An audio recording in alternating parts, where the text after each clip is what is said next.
RMC, le grand oral des grandes gueules. Nous sommes avec Malek Bouti, l'ancien président de SOS Racisme et député socialiste. Bonjour Malek. Bonjour. Nous avons vécu une semaine très particulière avec mercredi l'hommage national rendu à ce colonel Courage et puis le lendemain la marche blanche, enfin même le soir même la marche blanche pour Mireille Knoll qui est morte parce qu'elle était juive. Macron a fait le lien entre les deux, vous le faites ? Oui, évidemment qu'il y a un lien entre les deux. Pas dans les auteurs, pas au sens du droit du terme, au sens politique. Il est évident que l'antisémitisme virulent qui est présent en France, qui gagne du terrain, qui a amené... Il faut toujours rappeler des choses. La mort d'enfants dans une école, la mort de gens dans un supermarché, des tentatives d'assassinat, des jets de grenades, des attaques régulières, des attaques de famille chez elles, que tout ça est lié évidemment à la propagande djihadiste et à la guerre qui est menée à notre pays comme à d'autres par cette idéologie mortifère. Évidemment qu'il y a un lien direct. Mais les responsables politiques, quelle est justement leur responsabilité dans ce qui se passe en ce moment ? Alors on les voit rendre hommage, défiler, mais ensuite... Il faut mettre... les mots doivent être très précis. Les responsables politiques français ne sont pas responsables des crimes quand même.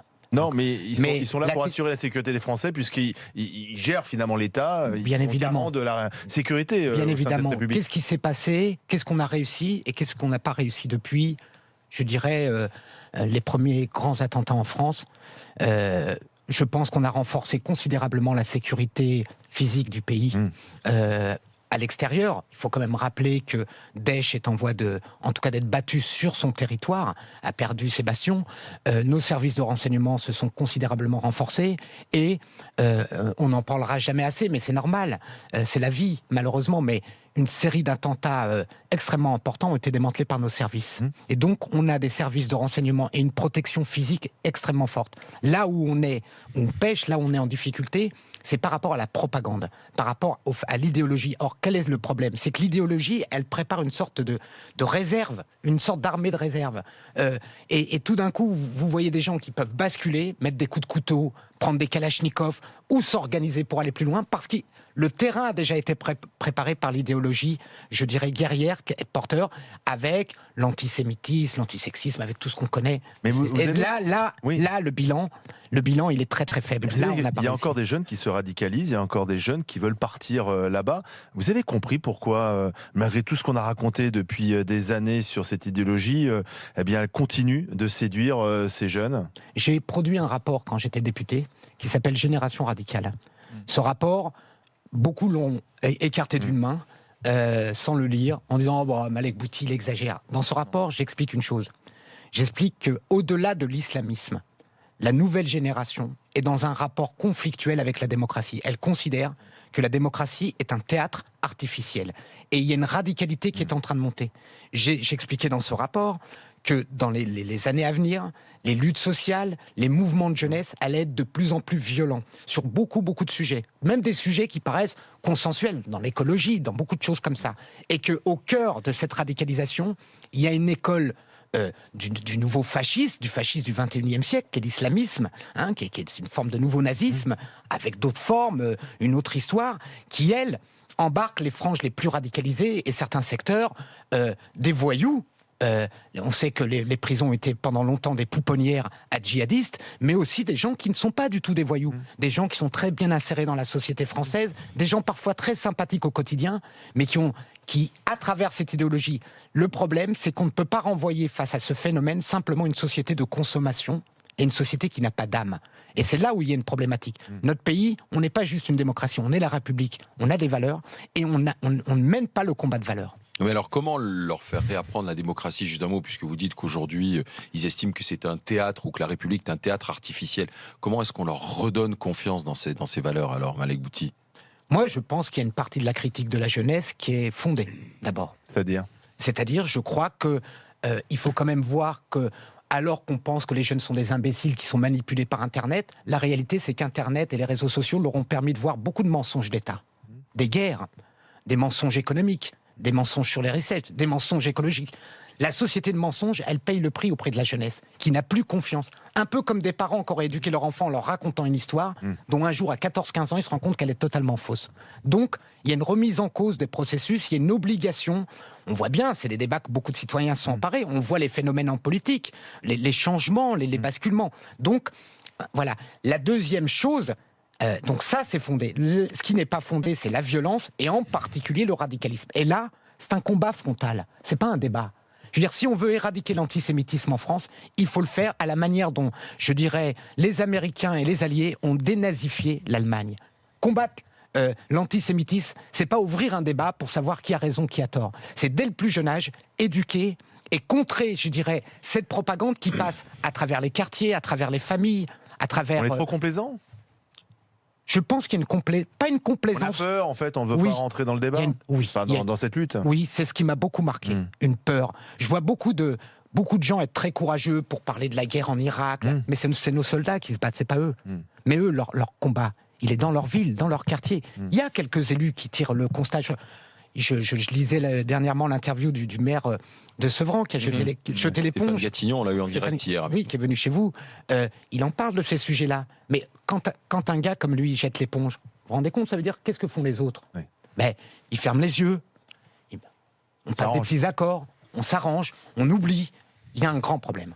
Charles, Non, je suis d'accord avec ce qu'a dit Malek Bouti. Je pense que moi, ce qui m'étonne, c'est de voir comme on a baissé les bras par rapport aux banlieues. En réalité, on a laissé tomber le combat. Sarkozy était très en pointe. Les actes n'ont pas forcément suivi. Il disait passer le Karcher, faire les internats d'excellence pour permettre à une classe moyenne d'émerger venue de ces quartiers-là, tolérance zéro sur la délinquance, etc., etc. Et puis bon, finalement, tout ça n'a pas fonctionné. Hollande a eu une stratégie plus misérabiliste, à leur dire qu'ils étaient victimes d'un pays raciste qui ne les incluait pas, etc. Et Macron, il a une vision plus économique des choses, où il pense que c'est en leur permettant de créer des start-up et d'être chauffeur Uber qu'ils s'en sortiront. Peut-être que la vérité serait un rassemblement de toutes ces manières de faire. Je crois, pour autant, je suis pas sûr qu'il faille... L'antisémitisme, on le sait, se répand dans une certaine population, mais pour parler crûment, c'est quand même plutôt une population de jeunes de banlieue. C'est une réalité. On l'a vu avec l'affaire, il y a longtemps déjà, l'affaire Halimi, et puis ça continue. Simplement, par exemple, le meurtre de Mireille Knoll, aujourd'hui, en l'état de l'enquête, on ne sait pas. On n'est pas sûr que ce soit un meurtre antisémite. Excusez-moi de vous interrompre. Il y a une qualification qui a été donnée par le parquet. Par le parquet ? Donc arrêtez, commencez non. pas à cette fameuse méthode où il y a toujours un doute. C'est assez intéressant sur l'antisémitisme. Il y a toujours un il y a eu problème. ce doute sur Halimi aussi. Non, mais j'ai même Bon. remarqué quelque chose. J'ai remarqué que 24 heures après la manifestation de gens qui se sentent en danger dans cette société, on demandait aux CRIF de s'excuser. On les pointait du doigt. On disait qu'ils exagéraient. Il y a quelque chose qui ne va plus là. Et donc, je vous mets pas en cause, mais votre propos, qui est un propos qui est dangereux, qui commence à dire on n'est pas sûr, alors qu'il y a une qualification. Je suis désolé, cher monsieur, ce que je sais, c'est que les deux se renvoient la balle, les deux meurtriers. Vous avez eu accès au dossier judiciaire ? Les deux meurtriers, j'ai lu dans la presse, les deux. Comme vous, je suis désolé, comme il y a une vous. qualification. Non, moi j'ai entendu la qualification, je n'ai pas parlé de la presse. Oui, retenue par le parquet. Mais donc, bref, ce que je veux dire, c'est que je pense en effet que l'antisémitisme aujourd'hui connaît un regain, mais que pour le traiter, il faut accepter de voir que ça n'est pas du tout le même qu'avant. Ça n'est pas la même manière, ça n'est pas aussi diffus et général. Non, moi, là, sur ce débat-là, moi, je trouve que je vis en banlieue, je suis au contact de jeunes, je trouve que ce qui remonte de l'antisémitisme de la jeunesse, c'est des propos qu'on aurait pu retrouver en 1936. Que les Juifs possèdent les moyens de communication. C'est pas les mêmes qui le disent. Ah bah évidemment, c'est pas les mêmes. C'est ce qu'on dit. C'est ce qu'on dit. Le fond de Oui, c'est toujours les mêmes préjugés. de la haine est toujours sur la question de ceux qui ont le pouvoir, de ceux qui possèdent des moyens de communication, de ceux qui possèdent, et les autres qui sont des victimes et qui sont une paranoïde comme ça, paranoïa on est les exploités face à des gens qui dominent et qui a accès à qui appartient telle télé, etc. Et en fait, je trouve que l'argumentaire, il est toujours le même, il est toujours basique, et que voilà. Sauf que ce ne sont pas les mêmes maintenant. Non, c'est pas les mêmes, évidemment. Mais en gros, je veux dire, moi, je trouve pas que ça a tellement évolué au niveau du discours. D'abord, il y a toujours eu un antisémitisme qui a touché on va dire, le prolétariat, les couches populaires avec une violence et des arguments. Il y en a un autre qui est plus discret, plus soft, qu'on entend moins, que je peux pas comparer parce que ce sont pas des assassins, mais qui portent des idées. Mais c'est pas le débat, à la limite. Le vraie question qui est posée, c'est quel exemple on donne et comment on combat ça. D'abord, il y a une ambiguïté, et je m'excuse, votre propos, il était, je ne vous mets pas en cause à titre personnel, mais révélateur de en permanence cette ambiguïté. Il y a une manif, une émotion, on dit ah non, c'est insupportable. Dès le lendemain matin, on dit mais c'est plus compliqué. Tout ça est beaucoup plus compliqué. C'est une chose simple. Si l'un des vôtres, si nous-mêmes, nos parents, nos enfants, étaient en danger pour ce qu'ils sont, pas parce qu'ils traîneraient là, pas parce qu'ils feraient telle chose, en soi, comment on vivrait dans cette société? Si moi, chaque matin, je me dirais, mon fils va partir à l'école et je ne sais pas s'il va rentrer, comment je vivrais? Comment on peut vivre dans une société où les gens, parce qu'ils ont une croyance, peuvent être attaqués à leur domicile? Donc, il y a quelque chose qui doit bouger. Et la deuxième chose, et c'est là peut-être que la situation est en train de basculer, c'est que les pare-feux, ce qui normalement doit être le discours qui protège, même si c'est un combat, ils cèdent de partout. Tout le monde commence à dire oui, mais. Et c'est là où ça, c'est Internet. C'est pour ça que tout à l'heure vous disiez Internet, ça a été le moyen. Oui, il y a aussi mais c'est aussi le moyen de satisfaire toute paranoïa. Moi, je veux parler de ce qui s'est passé à la manif et de pourquoi Mélenchon n'a pas été accepté. Parce qu'il fait partie de ces gens qui disent oui, mais. Alors bien sûr, Jean-Luc Mélenchon n'est pas antisémite, c'est pas la question. Mais il a autour de lui des députés qui participent de la propagande antisémite. Notamment qui sont dans son groupe politique. Est-ce que c'est acceptable? Est-ce que c'est acceptable que lui-même ait plus ou moins expliqué au cours de l'élection présidentielle que les jeunes juifs de France avaient... D'abord que les Israéliens étaient une sorte de peuple supérieur, qui se croyait supérieur. Deuxièmement, qu'ils n'étaient pas exactement français parce qu'ils servaient aussi un autre pays. Que lui-même ait porté ce discours. Il y a toute une ambiguïté. Et vous savez pourquoi elle existe. Parce que il y a des calculs politiciens, parce qu'on dit qu'on veut caresser dans le sens du poil des gens. Bah, bien sûr. Et c'est là où la démocratie, excusez-moi le propos, mais quand elle se prostitue, elle se tue. Malek Bouti, vous restez avec nous, suite du grand oral des GG dans un instant.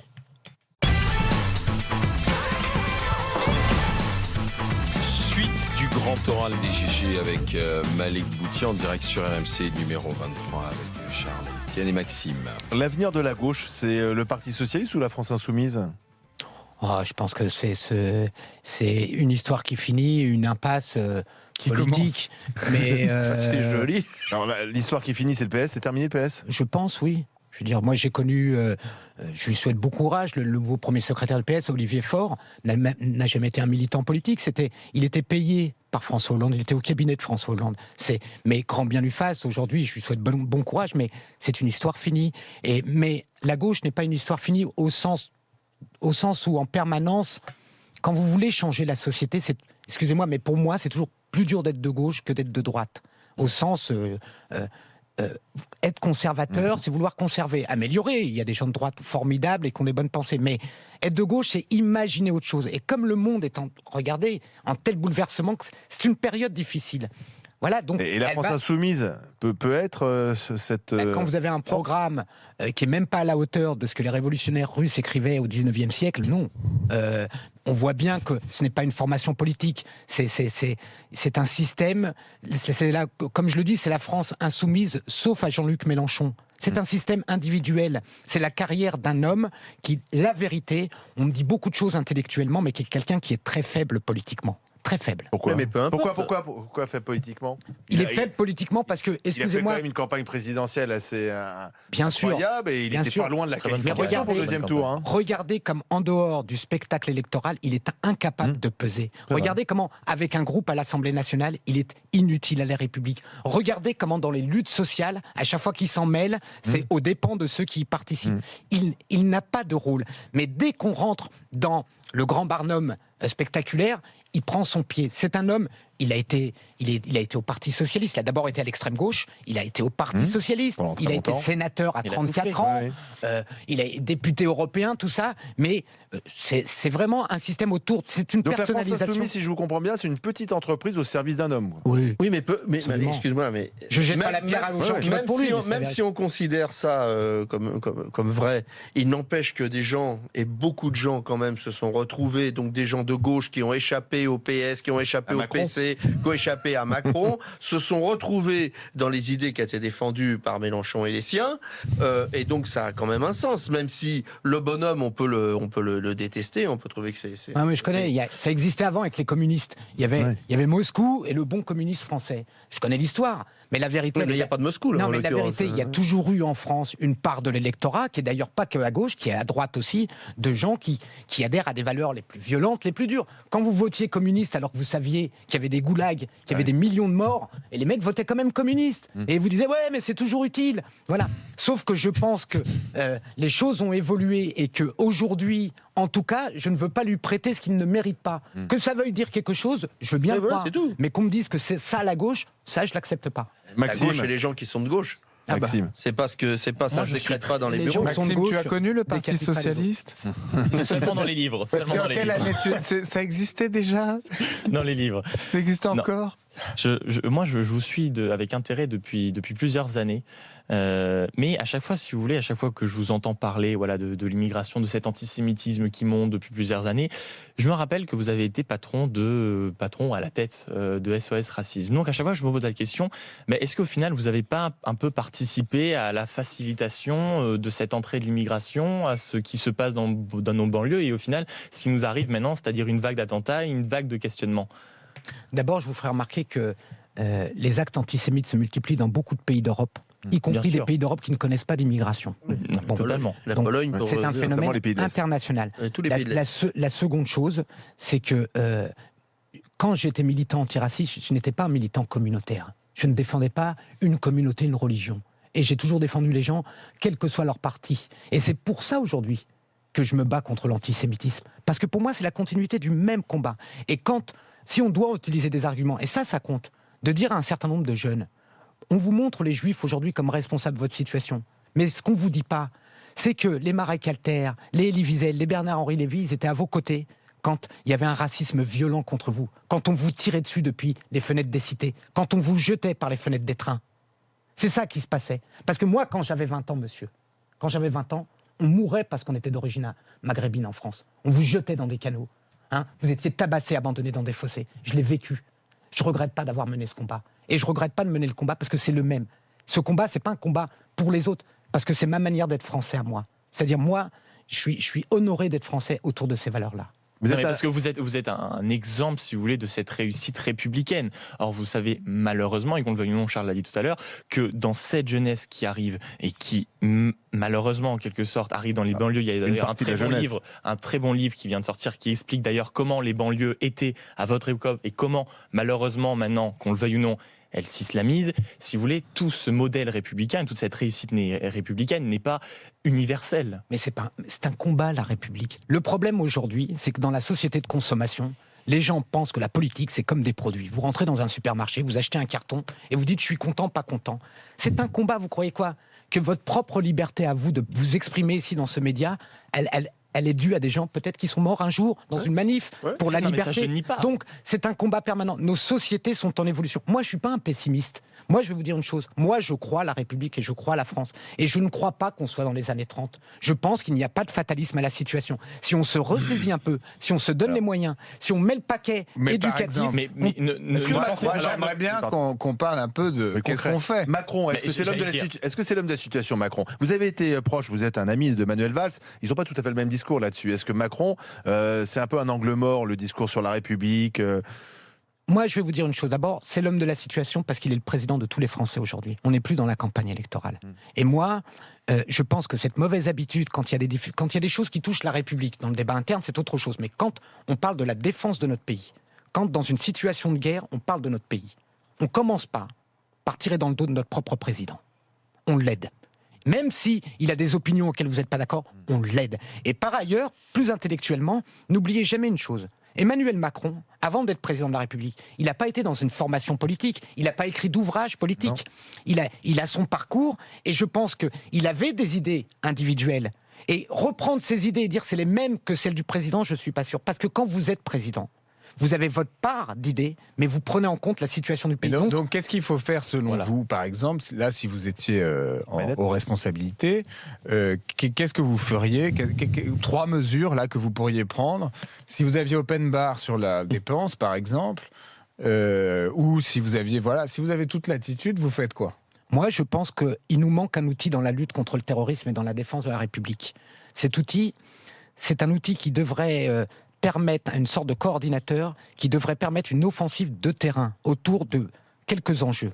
D'abord, un enjeu éducatif très jeune. À la sortie de la primaire, si vous n'avez pas combattu le racisme, l'antisémitisme, il s'ancre. Au collège et au lycée, c'est quasiment trop tard. Aujourd'hui, l'âge de la maturité d'un jeune, elle a baissé. Elle n'est plus comme avant. C'est donc une priorité. Et pas en discutant de savoir si on peut, si on ne peut pas. Vraiment le faire et insister là-dessus. La deuxième chose, une offensive culturelle dans les quartiers. Moi, je ne fais pas partie des gens qui pensent que c'est par le ventre qu'on gagne les classes populaires, mais par la tête et par le cœur. Une offensive culturelle. Et on a les moyens de faire ça et de mener ce travail. Troisièmement, un travail aussi de mobilisation et de trouver, si vous voulez, moi, ce qui me marque sur le territoire quand je suis dans la vie réelle, c'est que l'islamisme, on le voit à travers plusieurs signes, des vêtements, des trucs, des marques, on le voit. Mais on ne voit pas la République.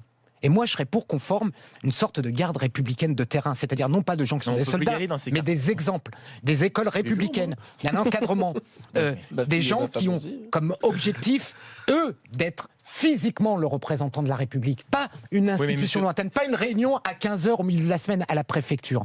Donc, il y a vraiment une coordination de plusieurs moyens. Dans ces territoires qu'on qualifie de perdus de la République, c'était d'ailleurs le livre de Bensoussan, mais comment on fait pour aller reconquérir? Parce que de toute façon, on ne peut plus y aller. Non, attendez.